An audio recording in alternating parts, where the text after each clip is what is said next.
Quiero platicar un poquito el día de hoy. Cada semana siempre es un reto preparar la palabra que les voy a traer, porque hay tantas cosas que Dios me enseña y la verdad la semana pasada en Chihuahua que los extrañé un montón, se los prometo que es bien difícil. Yo por un lado dije regresé a casa y me encontré con esta iglesia con 8,000 personas ese día y con una alabanza espectacular y todo. Y le decía, Señor, todo lo que quiero es estar de regreso en Guadalajara. Les puedo decir que no hay nada que se compare. Claro que es muy espectacular y claro que es muy padre, pero el corazón y el amor que nos tenemos aquí es muy diferente. Y la verdad, el verlos a ustedes es una delicia. Y cuando me empezaron a decir que estaba la iglesia llena, y yo decía, ay, es que ahora es cuando quisiera estar ahí. Y estoy feliz. Y fue una semana de mucho aprendizaje en Chihuahua. Y de repente todos los días y desde ya estaba yo tomando notas y ahora voy a predicar de esto y ahora voy a predicar del otro y le decía al Señor, es que ¿cómo le haces cuando tienes tantas oportunidades? Esta semana fue una muy buena semana. También esta fue una semana tan ocupada que no he tenido ni siquiera tiempo de ver la prédica de la semana pasada. A ese grado hemos estado muy ocupados y ha habido mucha gente nueva que estamos atendiendo y ha habido casos muy especiales que realmente valen la pena. Entonces le decía el Señor, de todo esto que tengo, ¿qué es lo que quieres que enseñe? ¿No? Y entonces el Señor me dijo, hazlo muy sencillo. Enséñales por qué estamos aquí y enséñales cómo es que hemos llegado a este punto, en donde el día de hoy, después de un año, somos iglesia. Y le dije, Señor, qué impresionante, porque es cierto. Les enseñaba esta semana en la clase de matrimonios, les decía, iglesia viene de la palabra eclesia, y eclesia viene es un vocablo que significa un grupo de personas reunidas con un mismo propósito, ¿no? Y nos reíamos porque decíamos, bueno, pues si nos juntamos todos a parrandear con el objetivo de ponernos hasta las manitas, pues somos iglesia, ¿no? Eso es, ¿no? Pero aquí este domingo no venimos ni a aprender, no venimos ni a que nos guste la alabanza, venimos a dar de lo que Dios ha puesto en nuestro corazón toda la semana y toda nuestra vida. A eso venimos, ese es el objetivo. Hoy no es el día de que Dios nos da, hoy es el día del Señor. Y es como los que celebran cumpleaños, el día del cumpleaños todo el mundo le lleva su comida especial, todo el mundo quiere al cumpleañero y todos le llevan un regalo al cumpleañero, ¿no? La Biblia nos enseña que nosotros no podemos venir delante de Dios con manos vacías. Hay gente que se toma la libertad de no orar el día que viene a la iglesia, porque viene a la iglesia. Y dices, no, el día de la iglesia tienes que orar doble y triple, porque tienes que tener bien presente y bien consciente quién eres y qué es lo que Dios ha hecho en ti, para que tengas algo que venir a darle, ¿no? Cantábamos hace un momento, en tu presencia, ¿no? Renuevas todo y hablábamos, en tu presencia, algo hablaba de coronas y esta semana ¿con quién estábamos hablando de las coronas esta semana? En la clase de damas, en las mujeres, ¿no? Hablábamos sobre el juicio de Cristo, ¿sí? ¿Qué es el juicio de Cristo? El día del juicio va a haber un juicio que va a haber hecho Cristo y ese día, conforme a nuestra fidelidad, vamos a recibir coronas, una corona al mérito por cada cosa que hayamos hecho bien, aunque no haya sido nuestro objetivo.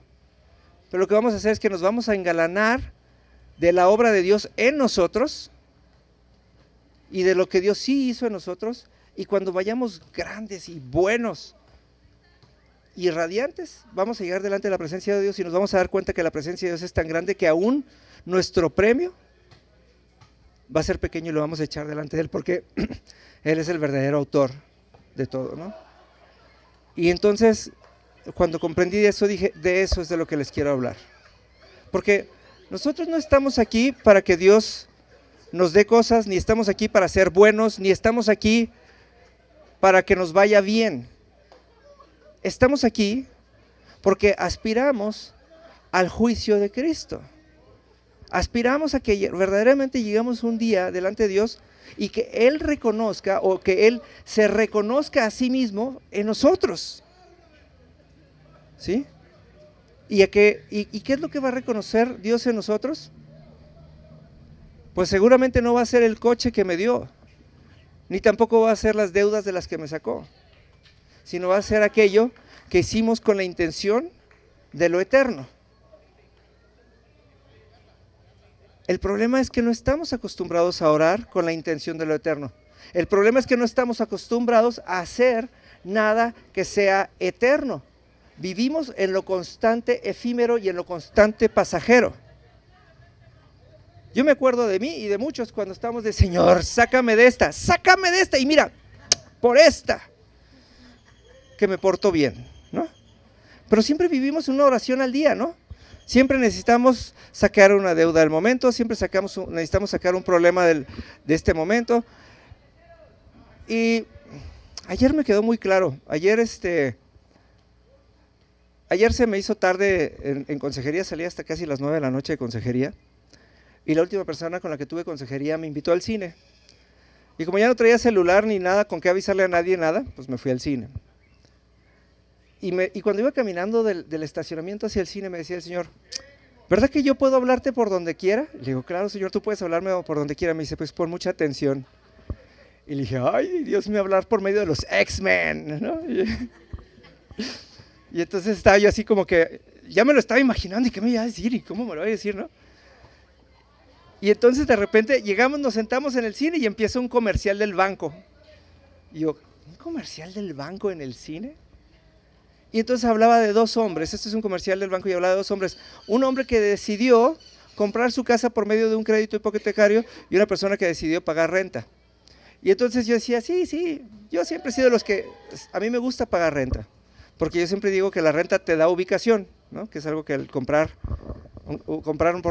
por lo general te manda muy lejos, y más si compras sin fe te manda más lejos, ¿no? Y entonces hablaba y decía, les platicaba cómo hacían lo de sus vidas, de sus casas, de sus créditos y de su renta, pero lo más interesante es que decía, estos son este hombre después de 20 años y este hombre después de 20 años. Y decía, este hombre todo lo que invirtió, lo invirtió en su futuro y ahora tiene algo que heredar. Y yo, y este hombre sigue pagando renta, gana más, pero paga más y no tiene nada. Y yo decía, wow, es que esto es como orar. El que ora por las cosas diarias, ora por 5,000 pesos para pagar la renta y esa renta le dura 30 días. ¿Sí? El que ora por comprar una casa, compra una casa, la abona y en 30 o 20 años la va a haber pagado, pero a partir de ese momento se va a considerar o va a tener la capacidad de heredar algo, de dar algo que dio su esfuerzo, porque yo puedo ser el hombre más trabajador del mundo y puedo pagar, yo me acuerdo que alguna vez llegué a pagar $1,500 de renta, se me hacía una obscenidad. Pero vivía frente a la playa. Y después alguien me dijo, pero si a ti no te gusta la playa. Y le diga, pero ya puedo decir que vivía en la playa, ¿no? Y ya me puedo ir a tomar fotos en la playa y luego me regreso corriendo, ¿no? Y aparte me encanta cuando les digo, mira, vivía yo, era mi sala, mi alberca, mi jardín y la playa. ¿Y te salías a la playa? Pues no, porque no me gusta. Y después de todo eso dije, wow, después de 3 años de pagar rentas caras, ¿qué me quedó de la playa? Pues ni la arena en los calzones, ¿no? Y ayer me quedó claro esto y dije, qué interesante es esto.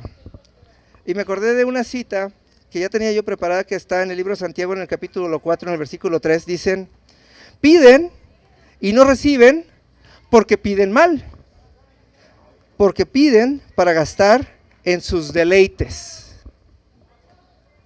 Piden y no reciben porque piden mal, porque piden para gastar en sus deleites. Santiago 4:3. Y dije, sí es cierto. Señor, sácame de esta, lo único que quiero es tranquilidad un ratito. A mí no me interesa que el Señor enderece mis finanzas, ni a mí me interesa que el Señor se luzca en mi vida de por vida, ¿no? Ahora entiendo aquella frase que decía mi abuelita. Mi abuelita decía, Señor, dame un cuarto redondo, pero que sea mío. Y ese cuarto hasta el día de hoy sigue siendo bendición porque se lo heredó a sus hijos y ahora sus hijos viven de esa casa, de ese cuarto redondo, ¿no? Y decía, wow, qué importante es pedir cosas que tengan trascendencia. Normalmente pedimos cosas para salir del apuro, para tener la razón, para gastar en un momento. Es como cuando dices, ¿qué prefieres? ¿Un helado en la calle o una jarra de limonada en tu casa hecha por tu mamá, ¿no? La jarra te vuelves a servir y tu mamá siempre te va a hacer más limonada.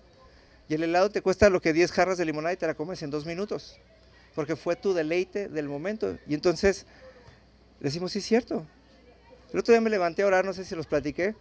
El otro día me levanté a orar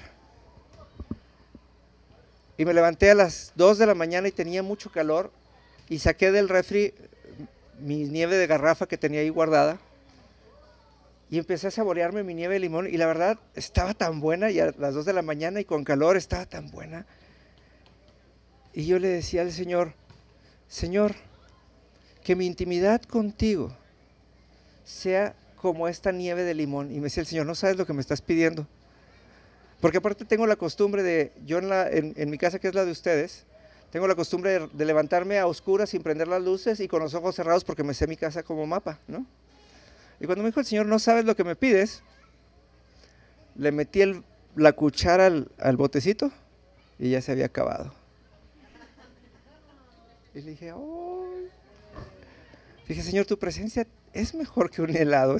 El helado es riquísimo en el momento y es refrescante en el momento, pero no tiene ningún objetivo y no tiene ningún valor nutricional. ¿Y tu presencia sí? Le dije, este es un deleite, me deleito en mi nieve de limón, pero no me va a durar y no me sirve para nada más que para sacarme caries, yo creo, ¿no? Entonces, me quedé pensando y dije, ¿cuántas cosas ocupan nuestra oración constantemente y nuestra intimidad con Dios constantemente de cosas que no van a tener trascendencia? Y luego nos preguntamos que por qué Dios no las trae a nuestra vida.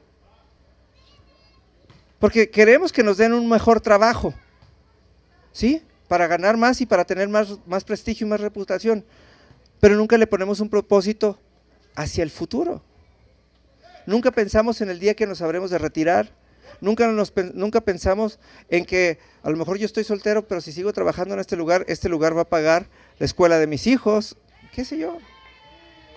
Y me acordé de aquel proverbio que dice, Proverbios 13:22, dice, el bueno dejará herederos a sus hijos y a los hijos de sus hijos, pero la riqueza del pecador está guardada para el justo. Entonces dije, sí es cierto. Si yo tengo un minuto de intimidad con Dios, ese minuto se va a multiplicar en horas de enseñanza para con ustedes. Porque yo, si se fijan, y lo hemos platicado muchas veces, podemos platicar horas y horas y horas, y mucha gente me dice, ¿dónde sabes todo esto? Pues lo sé de mis momentos de intimidad con Dios. Ahí es en donde se especifican y donde se ejemplifican las cosas. Y siempre me acuerdo mucho de la boda del hijo de Ana Luisa, porque Ana Luisa estaba muy preocupada porque las cosas se hicieran de acuerdo a la voluntad de Dios el día de su boda. Y yo le decía a Ana Luisa, yo entiendo de esto y yo siempre lo he dicho y se los he explicado a muchos de ustedes, nuestra oración tiene mucho que ver. Yo le decía a Ana Luisa, tienes que ir a pararte en ese lugar y tienes que ir a poseer esa tierra porque es tuya, porque es tu rancho. Pero ahora tienes que irla a poseer espiritualmente para que las cosas sucedan. Y me nos platicaba Ana Luisa que estaba lloviendo y ella andaba con los pies llenos de lodo, pisando y ahora sí que estableciendo el reino en ese lugar. Y sin tener que pedir las cosas que sucedieron de una manera, sucedieron de la manera que nosotros esperábamos y mejores. Y no solamente la ceremonia de la boda del hijo de Ana Luisa sucedió como tenía que suceder, sino que ahora su matrimonio está fundamentado en una roca que se llama Cristo. Porque aún lo que predicó el padre ese día estuvo asombroso porque parecía que el padre hubiera venido y le hubiéramos dicho, ay padre, pues a nosotros nos encantaría que hablara de esto y así y así y asado. Y todo el mundo estábamos felices, pero sobre todo los novios que empezaron una relación o que consolidaron su relación basados en la palabra. Hace una semana me tocó casar a un par de amigos míos, a eso es a lo que fui a Chihuahua. Y tenía yo mucha preocupación porque yo decía, qué responsabilidad tan grande de ir y poner los fundamentos de una nueva familia en dos amigos que hace más de 20 años que no veo constantemente. Digo, nos veíamos. Entonces yo la condición que les puse a mis amigos fue, número uno, vamos a platicar para entender, número uno, quiénes somos, número dos, para qué se casan, y número tres, que no es Dios quien casa, sino ustedes quienes hacen pactos con Dios como testigo. Y ese Dios como testigo de nuestro pacto es lo que le da la firmeza y la solidez a nuestro pacto. porque el hombre necesita que la ley lo case para que puedan ser una figura delante de la sociedad.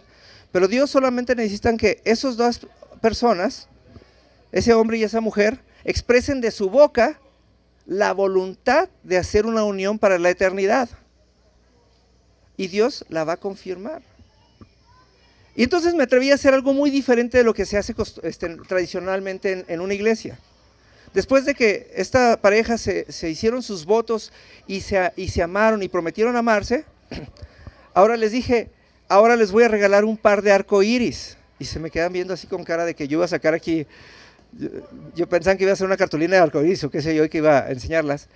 Y entonces ellos habían escogido como único símbolo en su matrimonio los anillos.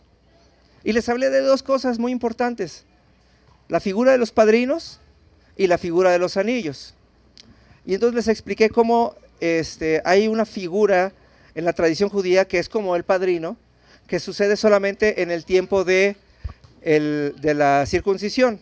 El padrino es aquel que sostiene al niño por mientras le hacen la circuncisión, y es el hombre que se asegura de que el acto se realice. Porque a lo mejor el papá, por miedo a que le duela o a ver sangre, no va a poder sostener firme a su hijo, pero el padrino sí. Entonces les expliqué, ustedes que son los padrinos de anillos, ustedes ahora van a tener que mantener firmes a esta pareja cuando la vean titubear. Ustedes son corresponsables de esta relación. Ustedes los van a sostener y ustedes son los que les van a tener que dar sus 2 o 3 cachetadas cuando se las tengan que dar, y les van a tener que recordar el pacto que hicieron para la eternidad. Y luego les hablé del anillo como arcoíris. El arcoíris es el símbolo que representa el pacto que Dios hizo con los hombres.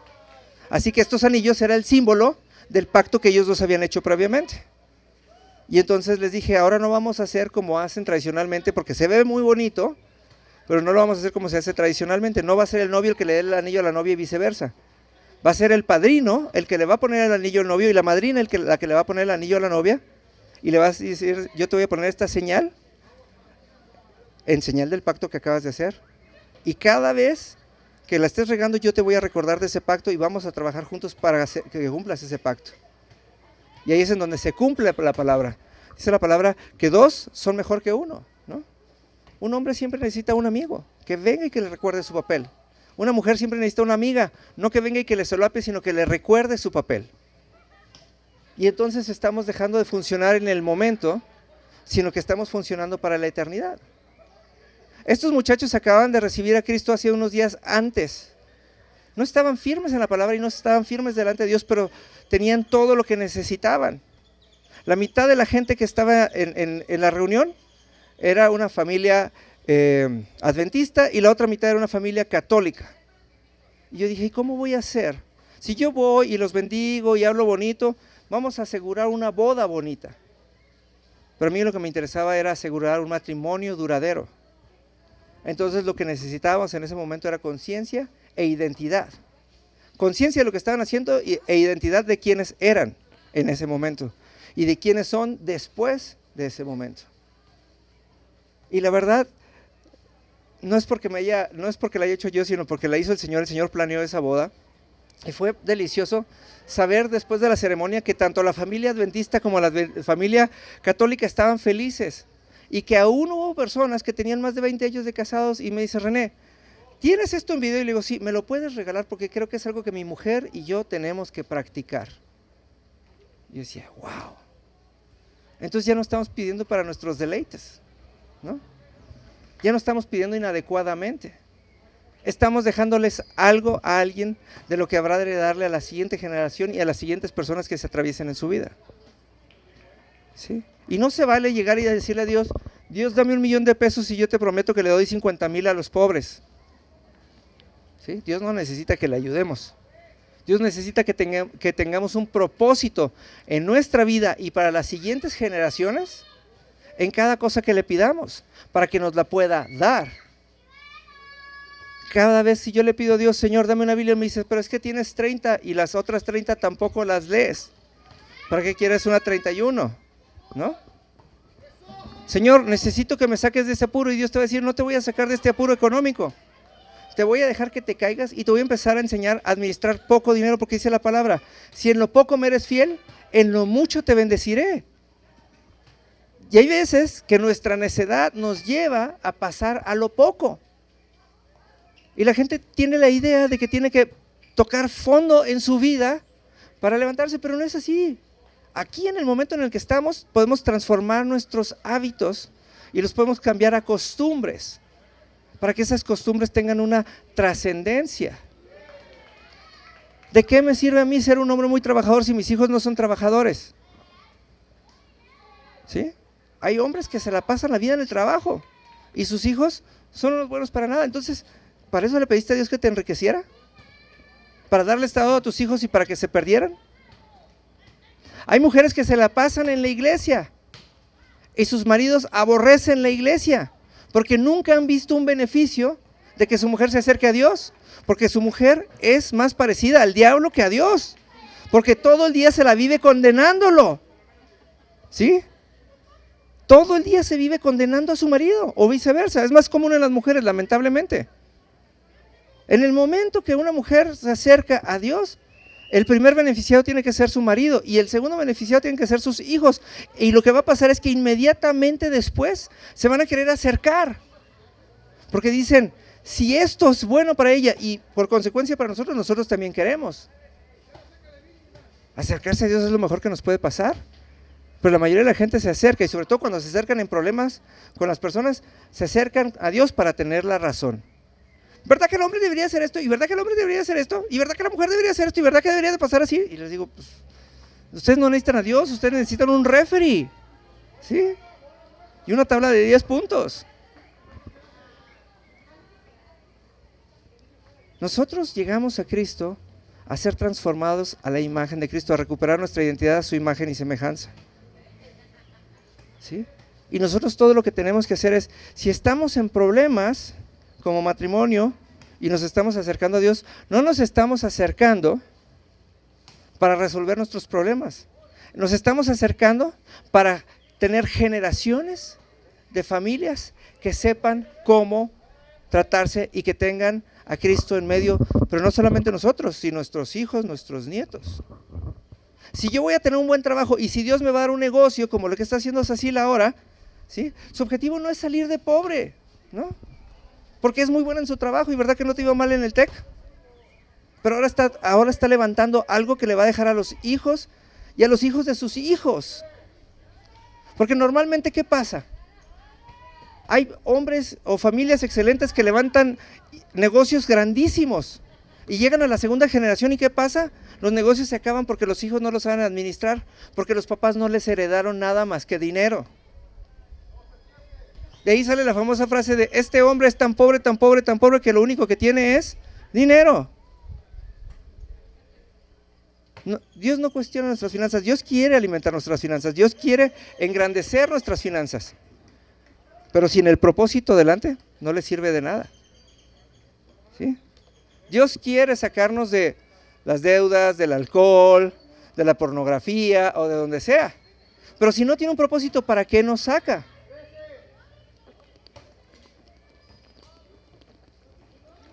Perdón. Entonces, nosotros tenemos que pensar esto. Ya aprendí de Dios. Ya aprendí de la Biblia. Número 1, ¿quién va a ser el primero beneficiado? Y número 2, ¿cómo lo voy a heredar a la siguiente generación? Porque saber mucho, pues no se trata de, no nos ayuda mucho. El conocimiento se muere junto con nosotros. Y nos morimos pobres, porque pues el día que nos vamos a la tumba no nos llevamos nada, somos más pobres que antes. Y el problema es que nada más va a haber un montón de jaurías tratando de comerse nuestra herencia y se lo van a malgastar. Entonces es cuando nosotros empezamos a practicar el verdadero amor. Es cuando vengo y me siento con Cuca y le digo, Cuca, yo te voy a platicar lo que ha pasado entre Dios y yo, y no quiero que pases tú por ello, quiero que aprendas de ello y que empieces a tener tus propias experiencias con Dios. Y te voy a acompañar hasta que te empieces a tener tus propias experiencias con Dios. Y cuando las estés teniendo, te voy a ir a recordar. ¿Y te acuerdas cómo un día me senté contigo? Ok, ese día, Cuca, quiero que tú vayas y te sientes con alguien más. y le empieces a tener la paciencia que no merece, le empieces a enseñar lo que no merece y le empieces a dar lo que no merece, porque estás dando de gracia como recibiste de gracia. Y cuando tengas a esa persona que ya haya recibido de ti, ahora te vas a asegurar que esa persona vuelva a dar y vamos a hacer una cadena. Vamos a empezar a discipular a las personas, eso es lo que nos enseñó Jesús. Jesús hizo discípulos, el discípulo se multiplica a sí mismo en otros. ¿Sí? Y aquí hay dos cosas, porque esto es algo que nos pasa en lo natural todos los días. Yo le voy a enseñar a Susana tanto como yo quiera, pero no tanto como yo pueda, porque si no, un día va a ser igual que yo y después me va a volar el puesto. ¿Sí? O es más, un día ella va a querer venir a predicar a esta iglesia, ¿cómo crees? ¿No? Yo les puedo decir, yo sé lo que Dios pone en ustedes por medio de mí, y yo sé lo que Dios pone en ustedes por medio de su intimidad. Y yo sé lo que Dios ha puesto previamente en ustedes antes de que yo los conociera. Por eso tengo mucha libertad al momento de asignarles cosas. ¿Sí? El 3 de noviembre del año pasado, a Pablo le tocó predicar la primera vez en esta iglesia. Y a mí no me importaba que Pablo nunca hubiera predicado. Yo sabía lo que Dios le había enseñado previamente a Pablo, y yo sabía lo que yo he depositado en él, y desde la primera vez que lo hizo lo haya hecho muy bien. Y cada vez lo hace mejor, porque ahora nomás le falta perfeccionar su estilo, porque la palabra y lo que enseña es puro y es verdadero. Y Pablo es un hombre que viene todas las semanas, y ahí está en la clase, y está aprendiendo, y es el que más me reniega, porque Pablo es una de esas personas que tiene un conocimiento, él es ingeniero, ¿no? Entonces él sabe que las cosas son así, pero nunca se ha cerrado a aprender, y todos los días crece un poquito más, y siempre viene después de 3 o 4 semanas y me dice, ya lo entendí como tú me lo decías, ¿no? Porque a mí me interesa que Pablo sepa todo lo que yo sé, para que un día yo no tenga que venir a predicar. Yo soy el pastor, no soy el predicador de esta iglesia. Y el pastor no es el que predica. El pastor es el que pastorea las ovejas. Yo tengo tiempos de intimidad con ustedes en lo individual. Eso es mi trabajo. El venir a enseñar acá va a tener que ser, ahora sí, de cada uno de ustedes. El que sigue es Marco. ¿Sí? ¿Por qué? Porque ustedes saben lo que crecen. Haría yo mal en no dejarlos y no forzarlos a venir aquí. Sofía es una niña que le encanta aprender de Dios, y es una de las niñas que se emociona cuando aprende, y siempre que me ve me dice, deberíamos de hacer esto más seguido, y después me falta 5 semanas, pero el amor está ahí, y cada vez que aprende mucho. Y ayer se lo dije, y la verdad, yo dije, si no lo trae no importa, pero ayer se lo dije, tienes que venir a traerles una pequeña reflexión acerca de lo que es el diezmo. Y me encanta porque no solamente vino y preparó algo, sino que lo entendió y lo abrazó en su corazón, y vino y les habló de algo que les constaba. Yo le acabo de dejar la herencia en su corazón a Sofía del diezmo. Y ahora Sofía, estoy seguro que cada vez que tenga la oportunidad lo va a llevar más allá. Y entonces este conocimiento se acaba de ser eterno. Y entonces ahora que yo necesite que la gente aprenda a diezmar, tengo toda la tranquilidad de decir, vayan con Sofía porque Sofía les va a enseñar, ¿no? El miércoles me pasó con Adela, ¿no? Adela empezó a hablar y empezó a decir, me estaba platicando una situación y se estaba acelerando, y le dije, sí puedo, ¿eh? Le digo, Adela, deja de hablar en cristiañol, ¿no? Y se quedó así como que se le hubiera pegado, ¿no? Porque le estaba diciendo oye, estás hablando muy literal de la Biblia, y cuando le queremos enseñar a la gente no funciona así. Y ayer me invitó a comer y me dijo, necesito que me expliques lo del cristiañol. Y entonces le decía, hay veces que aprendemos cosas de cantadito, ¿sí? Porque la dijo el pastor o porque decía en la Biblia, pero no la entiendo yo y no la puedo transmitir y no la puedo heredar. Cristiañol, porque se oye cristiano, pero se habla en español, pero no significa nada, ¿no? Y ayer le dije, tenemos que hablar con amor. Le dije, lo importante cuando hablamos es que tengamos presentes quién está enfrente de nosotros para que le hablemos de acuerdo a eso.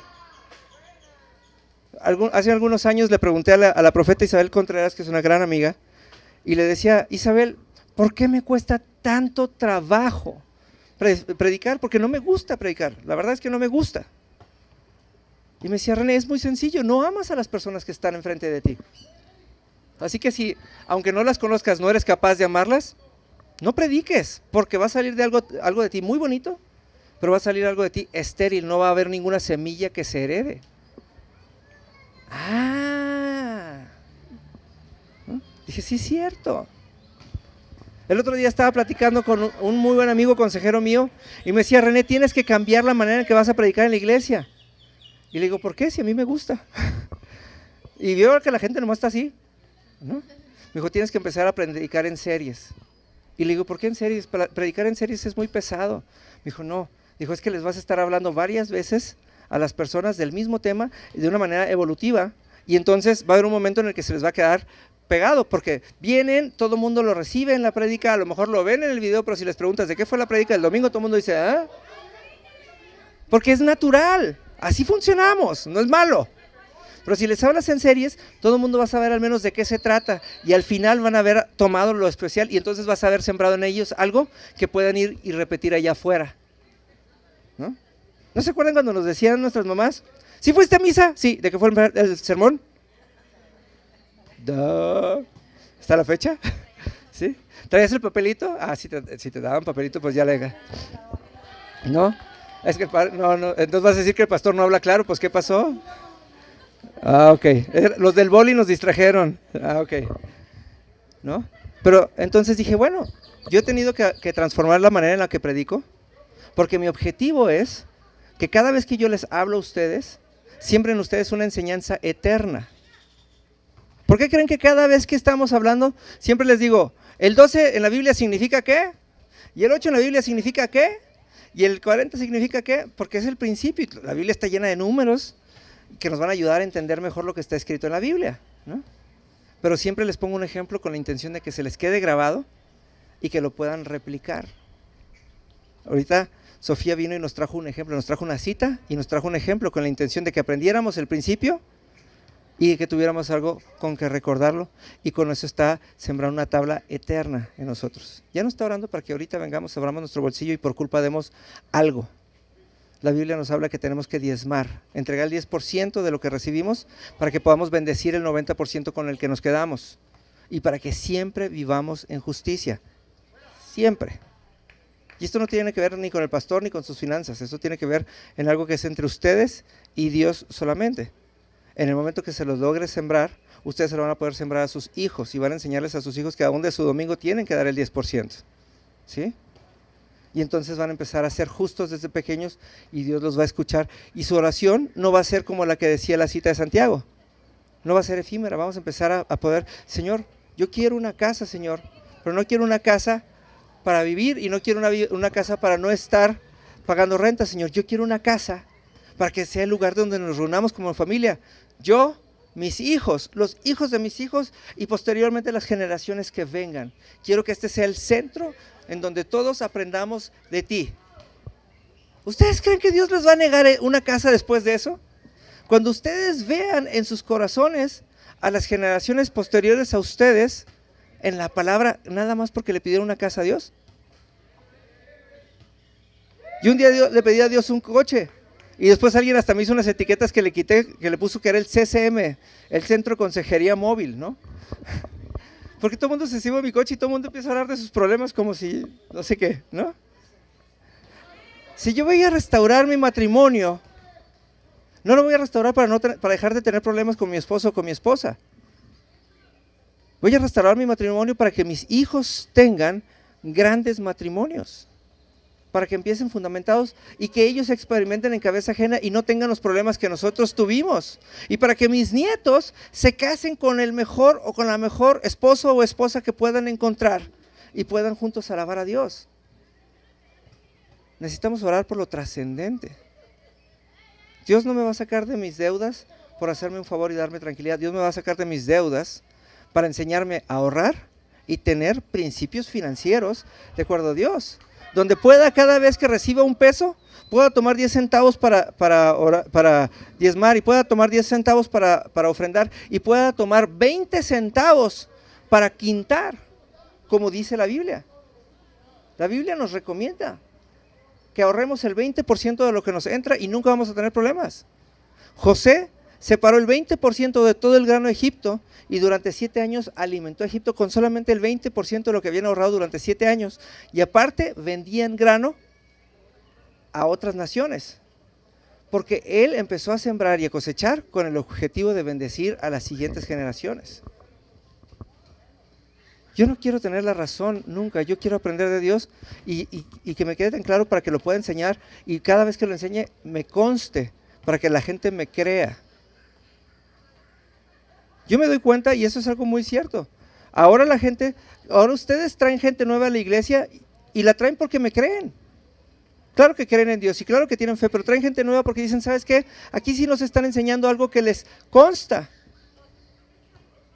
algo que vivimos, algo que nosotros podemos tomar como nuestro y lo podemos llevar a la siguiente generación.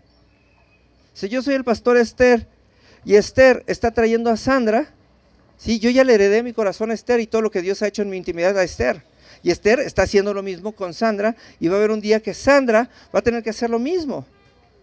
Yo ya estoy alcanzando mis 2 generaciones. Mi amistad con Marco ya dio fruto. Marco y yo somos amigos desde hace tiempo y Marco acaba de pasar por una temporada muy difícil.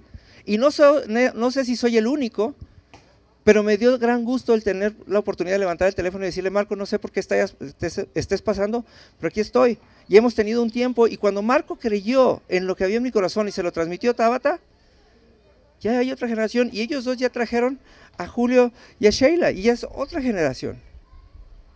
Y ahora que estuvimos en casa de Julio y de Sheila, creo que estuvo padre, ¿no?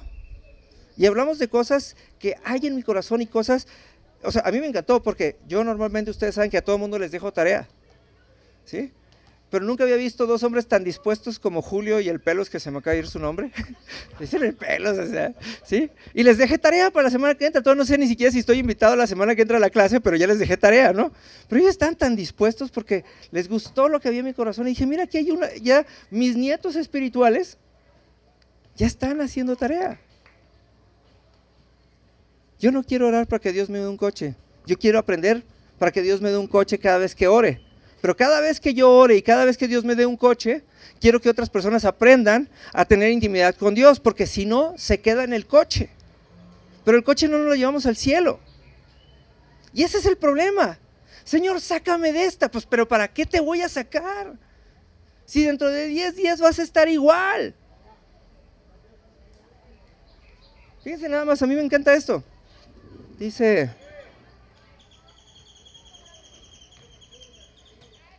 Ándale, acá, Juan 15:16, se lo voy a leer en la Nueva Traducción Viviente, dice, ustedes no me eligieron a mí, dice Jesús, yo los elegí a ustedes, les encargué que vayan y produzcan frutos duraderos, así el Padre les dará todo lo que pidan en mi nombre.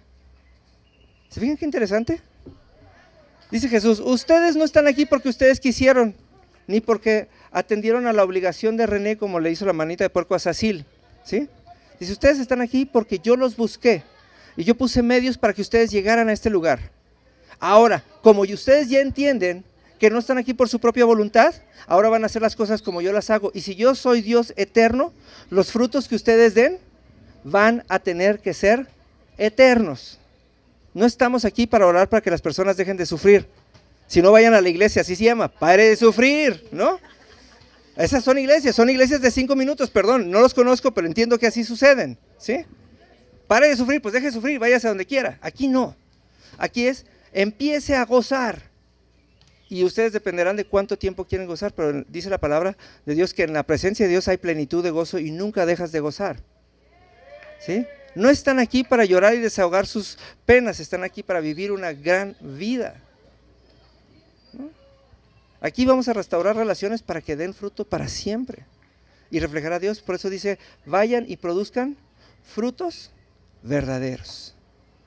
Y esto nos enseña a qué, porque ya les dije el qué y ahora hasta la bronca es cómo, ¿no? Ahora es, Señor, necesito aprender qué propósito hay en mí, ¿no? Estaba la famosa mujer del flujo de sangre, ¿se acuerdan, no? Esta mujer parecía que tuviera un flujo menstrual toda la vida, todo el tiempo. Y entonces el estar en constante flujo de sangre la hacía impura y no le permitían vivir dentro de la ciudad. Y esta era una mujer con mucho dinero. Y dice la palabra que esta mujer tenía 12 años pagando y gastando su dinero en sanar de esta enfermedad. ¿Sí? ¿12 número de qué? ¿Más fuerte? 12 número de gobierno. Esta mujer vivía gobernada por su enfermedad. Y se encuentra con Jesús y le dice, si tan solo tocar el borde de su monte, sanaría. De su manto. ¿Y qué dije? ¿De su monte? ¿Y por qué no me corregiste? Ah, sí me corregiste.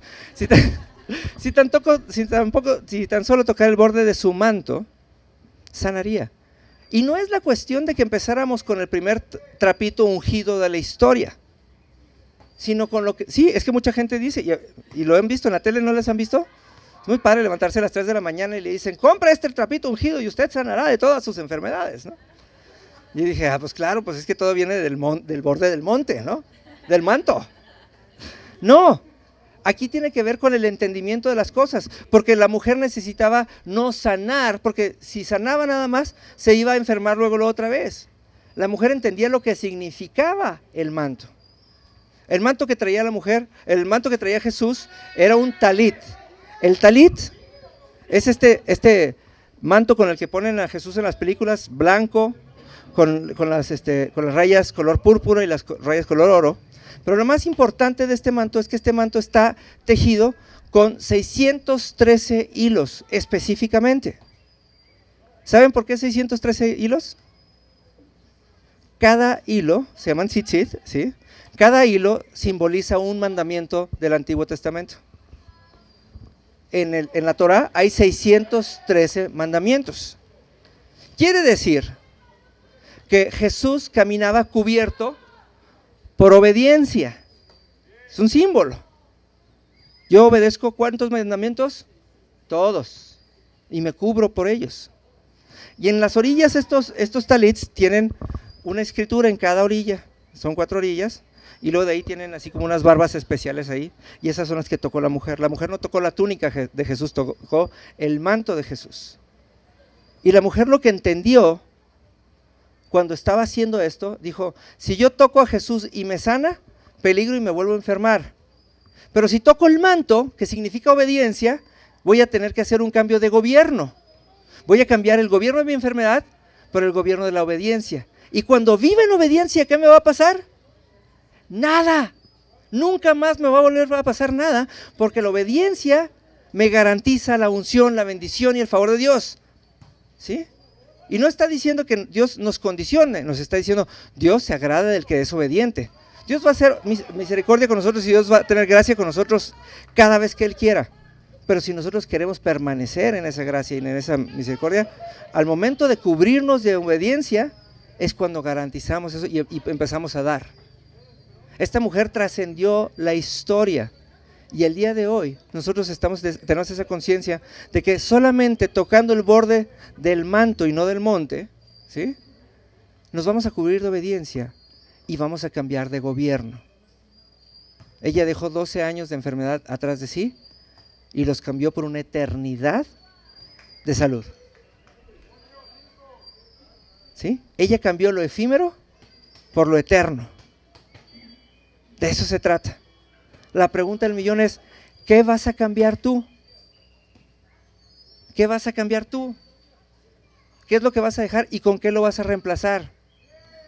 Porque por eso nos previene la Biblia. Si Dios te liberó de un espíritu y este espíritu regresa y se encuentra la casa vacía y barrida, va a llegar este espíritu y 7 más a habitar dentro de ti. ¿Por qué? Porque dejaste la casa vacía. Ya te liberaron, ¿y ahora qué? ¿Sí? Cantábamos ahorita en su presencia somos transformados. Nuestro objetivo es parecernos a Dios cada vez más, a que cada una de las cosas pasajeras que hay en nosotros, ¿sí?, se cambien por cosas eternas. Por eso, aquellas personas que luego explotan de ira y explotan de enojo, tú, ese eres tú, ¿verdad? Pero aquí no te vamos a ventanear hoy, ¿sí? Gracias a Dios, esas explosiones son pasajeras, porque son efímeras, porque son de la tierra. Pero cuando aprendemos a dominarnos a nosotros mismos, nos dominamos por la eternidad. Aquel que aprende a ser manso, aquel que aprende a ser templado, lo va a hacer por siempre. Porque no tenemos episodios de templanza. No hay de repente que digas, ¿verdad que no? Tenemos episodios de las cosas que son de la tierra. Tenemos episodios de enojo, tenemos episodios de ira. Y vamos a cambiar eso por el gobierno de lo que Dios nos dio. Por eso dice Dios, yo no les di un espíritu de temor, porque el temor es pasajero. Les di un espíritu de amor. El amor es una decisión que se toma todos los días, todo el tiempo, de poder. El poder lo recibimos cada vez que tenemos amor. Y dominio propio cuando empezamos a imitar a Dios y no nos enojamos y no nos exaltamos, sino aprendemos a vivir templados y viendo cómo Dios gobierna nuestra vida y nosotros gobernamos la tierra. ¿Sí? Ya se nos pasó la hora. El día de hoy yo les quiero llevar a que reflexionen acerca de esto. Necesitamos empezar a meditar, a planear nuestra oración, a planear nuestra intimidad con Dios. Necesitamos ir, como decía Santiago, a pedirle a Dios que nos dé sabiduría, sabiendo que nos la va a dar, porque aún nuestra oración se va a convertir en una oración sabia, porque Dios nos va a llenar de oraciones efectivas que tengan efectos eternos, que cada vez que Dios ponga algo en mí, nunca más se nos vaya, para que no pase como cuando dicen las esposas, es que tu marido va a ser un gran hombre de Dios, pues si quiere, o a ver cuánto le dura, ¿no? O cuando los hijos recogen el cuarto, ¿verdad, Sofía? Como los hijos cuando recogen el cuarto, qué bonito tu cuarto, a ver cuánto te dura, ¿no? Por eso ya no lo recoges, porque está eternamente sucio, ok, ¿no? Ok. Tenemos que aprender a que no vivimos de momentos esporádicos de bondad, porque aún eso es del diablo. Nosotros tenemos que aprender que todos los días hay una cosa que Dios va a cambiar en nosotros, y cada cosa que Dios transforme en nosotros va a tener un efecto eterno. Y tenemos que aprender a empezar a poner nuestros ojos en la eternidad para que nosotros seamos eternos también. ¿Les parece? Vamos a ponernos de pie, por favor.